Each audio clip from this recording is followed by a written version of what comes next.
hitam bisa menjadi putih, dan yang putih bisa menjadi hitam. Kembali lagi dengan Salam Rungayal. Semua manusia, individu di muka bumi ini ya pasti mempunyai cita-cita, mempunyai obsesi, ingin menjadi sesuatu yang diharapkan olehnya. Zaman era dulu mungkin ya tahun 80-an, tahun 90-an, tahun 2000 sekarang ya. Nah, itu pasti kan berbeda-beda persaingan hidup. Era sekarang tuh zaman tuh berbeda dengan era zaman dulu, makanya persaingan tuh sangat ketat di era sekarang. Dan banyak beberapa poin yang harus kita tempuh, khususnya para remaja ya yang masih berkembang ya, yang perjalanan hidupnya masih jauh, sehingga masih banyak peluang-peluang mereka untuk meraih kesuksesan. Tapi sukses itu sebetulnya tidak ada yang terlambat, tidak ada, karena zaman sekarang tuh banyak cara. Bahkan di umur usia 40-an pun mereka bisa sukses tiba-tiba gitu kan. Karena dengan apa? Dengan teknologi digital itu memang sangat membantu dari segi bisnis, dari segi bisnis ya, sangat membantu karena banyak cara. Karena tidak lagi manusia itu kalau pakai ini ya media digital ya, tidak ada prosedur lagi di dalamnya kan. Contoh misalkan dalam hal perdagangan, bisa dengan platform macam-macam ya, ada TikTok, ada YouTube sekarang kan, dalam menjual suatu produk kan, karena lebih mudah lagi untuk mencari uang gitu kan. Banyak media lah, banyak tempat yang bisa digunakan untuk menjual karyanya, untuk menjual produknya sehingga diterima di masyarakat. Jadi apa sih poin-poinnya yang harus disiapkan untuk bersaing dalam era digital atau dalam era modern saat ini ya? Pertama tuh harus kita kuatkan adalah tujuan hidup kita. Tujuan hidup kita mau kemana, ya kan? Maksud tujuan itu tuh apa ya? Maksudnya gini, tujuan hidup tuh manusia kan nggak mungkin dia akan raih semuanya kan. Misalkan, apakah dia ingin mengembangkan dirinya sebagai ahli marketing, atau dia ingin mengembangkan diri dari segi ekonomi, misalkan mengembangkan dirinya dari segi disiplin ilmu teknik, atau mengembangkan banyak macam-macam ya, sebagai ahli psikolog, mungkin sebagai spesialis kedokteran ya, macam-macam ya. Dan itu kan perlu tahapan ya, nggak bisa langsung sekolah terus bisa langsung menjadi dokter, atau bisa langsung menjadi pilot, atau bisa langsung menjadi seorang akuntan, atau bisa langsung menjadi dalam hal pekerja apa aja ya, kan nggak bisa secara langsung ya. Harus banyak metode atau konsep perjalanan hidupnya yang harus dikuatkan lagi ya. Yang pertama tuh harus ditanamkanlah tujuan hidup. Setelah tujuan hidup tuh seorang individu, seorang manusia tuh untuk meraih apa yang diinginkannya harus percaya diri. Ini yang harus penting ya. Dalam semua disiplin ilmu harus semaksimal mungkin kembangkan kepercayaan diri kita. Kita bangun supaya kita terbentuk sebagai individu yang percaya diri. Bagaimana sih untuk meraih atau mempunyai kepercayaan diri yang tinggi ya? Ya pertama ya, manusia itu harus disiplin dan mempunyai pengetahuan yang luas. Karena jika mereka mempunyai pengetahuan yang luas, karena mereka mempunyai product knowledge yang banyak, mereka akan lebih percaya diri dalam berkomunikasi. Karena jika kita tidak mempunyai product knowledge yang kuat, yang banyak ya, atau punya pengetahuan yang luas lah gitu ya, apa yang harus kita komunikasikan? Bagaimana kita untuk mengeluarkan suara kita? Kita nggak akan bisa, karena sedikit sekali kosakata atau sedikit sekali pengetahuan-pengetahuan yang kita punya, sehingga apa yang kita ucapkan pun mungkin simpel banget gitu, nggak ada banyak pembahasan yang akan kita bahas jika berkomunikasi dengan orang lain gitu. Ya kan banyak ya ini bukan sekedar teori. Room Khayal ini selalu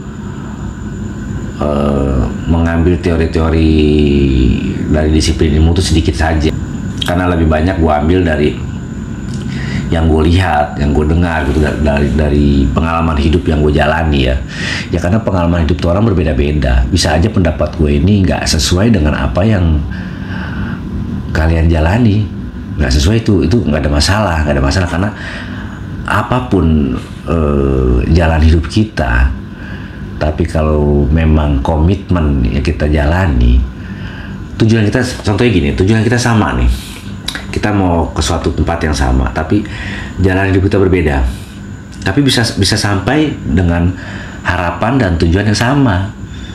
Kenapa? Asalkan jalan yang kita raih ini kita tidak belak-belok, benar-benar kita komit, benar-benar kita komitmen dengan apa yang kita jalani, terukur, terarah, sehingga sampainya pun sama. Jadi nggak ada masalah, walaupun pandangan kita berbeda, tapi kan inti dari itu semua adalah kita komitmen dengan proses perjalanan hidup kita, itu aja sebenarnya.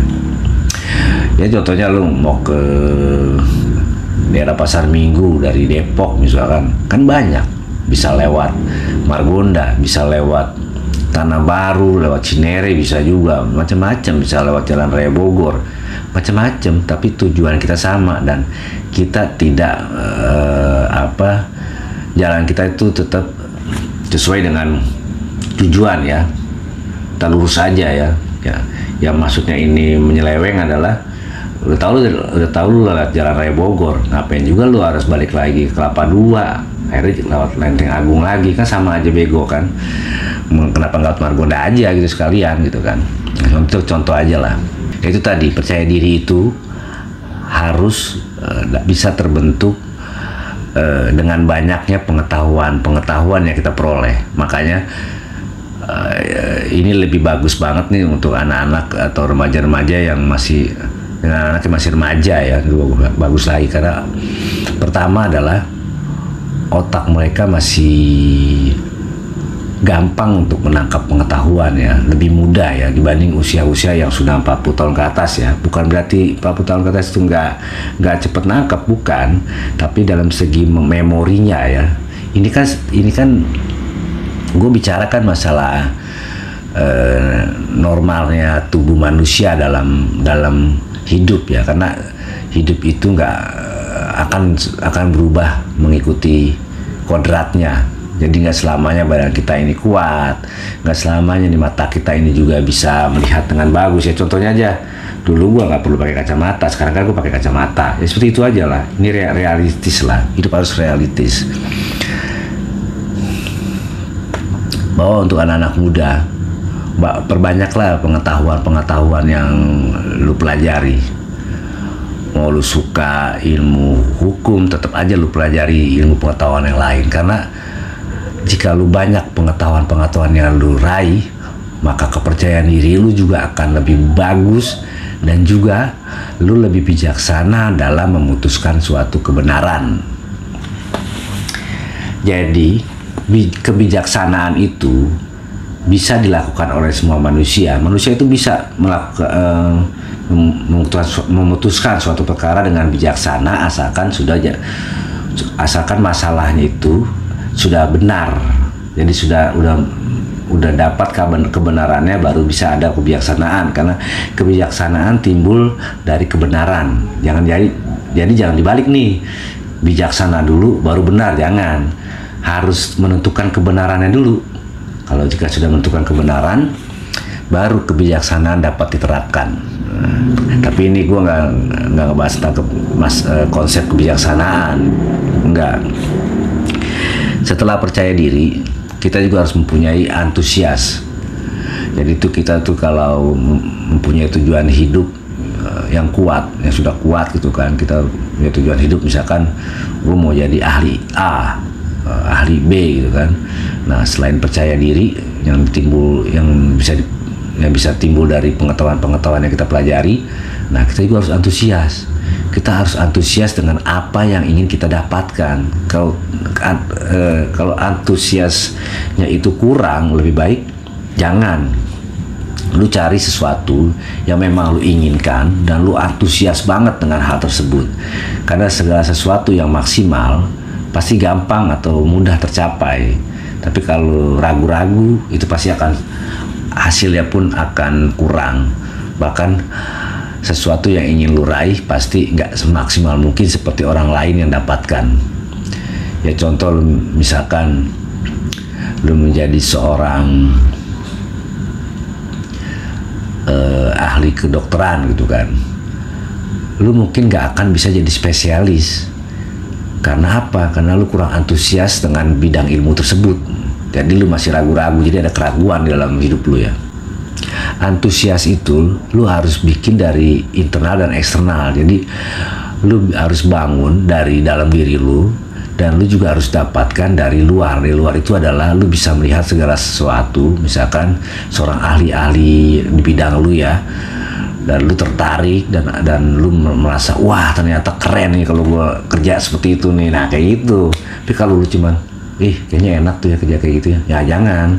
Lu harus mempunyai antusias. Gue pengen kayak gitu tuh, kayaknya enak kerja situ. Nah itu gua banget tuh. Nah itu kalau lu udah sampai ngomong dalam hidup lu, dalam diri lu ya, itu gua banget. Nah lu jalanin. Karena banyak orang tuh yang nggak sesuai dengan hidupnya tuh, dengan karakteristik dia ya. Ya karena itu satu, dia tidak mau berusaha semaksimal mungkin mendapatkan yang sesuai dengan hati dia ya. Nah, satu lagi adalah keahlian. Lu harus mendalami keahliannya, skillnya ya. Nah, skillnya ini kan sebenarnya nggak jauh dari suatu ilmu pengetahuan ya, ilmu pengetahuan yang akhirnya menimbulkan kepercayaan diri ya. Nah, kenapa percaya diri gua masukin di nomor 2 tadi? Karena kalau udah percaya diri, lu belajar pengetahuan tersebut kan juga enak. Nah setelah percaya diri baru lu matengin tuh yang namanya keahlian lu gitu kan. Keahlian itu dalam arti lu gali terus hingga lu jadi seorang ahli dalam bidang tersebut. Jadi jangan tanggung-tanggung kalau lu mau jadi seorang ahli apa, lu harus benar-benar menjadi spesialis di situ. Seakan-akan tuh di suatu tempat nih, suatu daerah cuma lu doang yang bisa gitu. Nah itu lu cari orang deh, lu pasti cari orang. Tahap selanjutnya adalah kemandirian. Nah, orang-orang yang mandiri ini dari zaman remaja mandiri, dia tidak pernah mengeluh. Nah jika dia sudah mandiri, maka dia udah siap tuh bersaing hidup tuh di luar. Tapi jika orang tersebut tidak mandiri dan tidak belajar untuk menjadi individu yang mandiri, itu mereka walaupun mereka punya skill, walaupun mereka mungkin tapi orang yang nggak mandiri itu biasanya percaya dirinya kurang juga sih. Biasanya orang-orang yang percaya diri itu pasti mempunyai kemandirian yang kuat. Makanya nih kalau menurut gua ya, orang yang percaya dirinya bagus banget itu kemandiriannya itu juga akan mengikuti biasanya, karena dia udah percaya diri dengan hidup dia, bahwa dia bisa survive dengan apa yang dia jalani gitu kan. Nah penutupnya adalah citra ini adalah tanggapan orang atau penilaian orang terhadap diri kita. Nah itu penting banget, apalagi kalau sudah memasuki dunia pekerjaan ya. Misalkan kita sudah dinilai sama orang lain bahwa kita tuh penuh dengan tanggung jawab dalam hal pekerjaan, atau kalau di sekolah tuh mungkin orang tua melihat lu punya tanggung jawab, lu tanpa disuruh pun lu udah belajar dengan mandiri gitu. Belajar benar-benar yang lu punya konsep sendiri dalam belajar ya, karena belajar tuh sebenarnya nggak harus lu tiap jam, tiap hari. Sebenarnya atau dalam sehari lu harus menghabiskan waktu 3 jam, 5 jam, enggak juga. Kalau lu punya konsep belajar yang cerdas, sebenarnya sehari itu lu mungkin orang lain meluangkan waktu 3 jam dalam hal belajar, tapi lu cuma cukup sejam, tapi lu udah bisa menangkap pelajaran tersebut. Sebenarnya banyak yang seperti itu ya. Gue juga banyak nemuin teman-teman dulu kayak gitu. Mungkin gue butuh waktu 2 jam, dia cuma sejam, dia udah bisa paham atau menyimpulkan segala sesuatu. Nah itu penting banget ya. Citra itu penting banget karena penilaian orang terhadap kita ya. Seperti halnya orang tua kepada anak ya. Jika sudah melihat kemandirian kepada anaknya, melihat juga kejujuran dan tanggung jawab dalam hal hidupnya, biasanya orang tua juga akan lebih tenang kepada anaknya karena merasa anaknya sudah bisa mandiri dan bertanggung jawab. Dan sama dalam hal persaingan hidup di luar ya, dalam hal karir dan segala macam, kan orang lain akan melihat citra kita, dan citra ini kan bukan harus lu sebagai pekerja kantoran, karyawan, enggak juga. Banyak pedagang, nah itu juga sama. Jika kita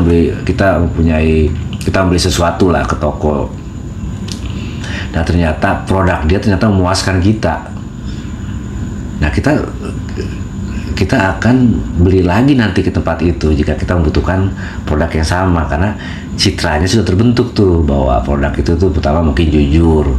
Kalau kualitas barang yang dijual seperti itu, dia akan jelaskan dengan sejujurnya, dan jika ada kekurangan dalam produk dia akan jelaskan pula. Itu adalah citra ya, karena macam-macam ya.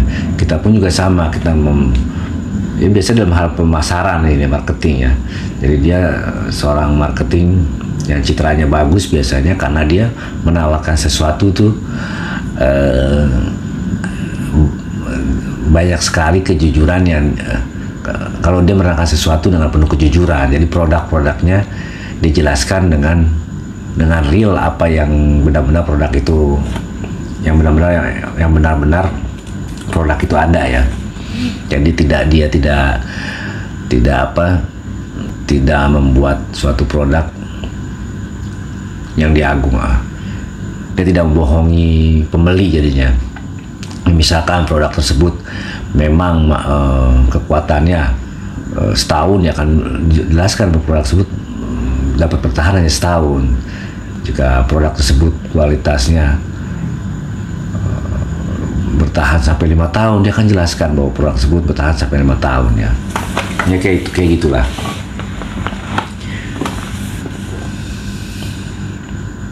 Ya seperti itulah citra ya.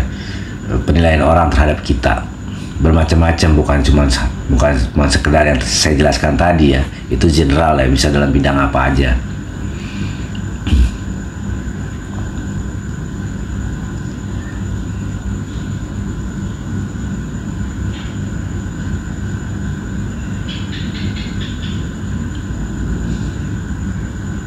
Ya itulah beberapa poin untuk hidup kita. Itulah beberapa poin yang harus kita jalani dalam mendapatkan suatu cita-cita kita ya, atau harapan-harapan kita ya. Yang pertama adalah tujuan hidup. Kita harus menguatkan tujuan hidup kita untuk apa nanti. Nah, kita harus membangun percaya diri kita, dan kita jika membidangi suatu ilmu atau menekuni suatu ilmu pengetahuan, kita tuh harus antusias dengan ilmu pengetahuan tersebut, dan kita juga harus mendalami suatu keahlian yang kita jalani.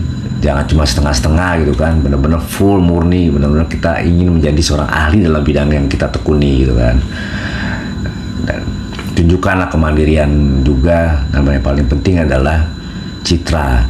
Kita harus menunjukkan citra yang positif, citra yang baik, sehingga orang lain yang melihat kita penuh dengan tanggung jawab dan penuh dengan keahlian yang mumpuni ya, benar-benar ahli dalam bidang kita gitu kan. Itu aja poin-poin untuk menjalani kehidupan dengan itu aja poin-poin yang tahapan-tahapan dasar yang bisa membangkitkan kita atau membentuk kita supaya kita bisa meraih semua harapan-harapan kita di kemudian hari. Salam membayal.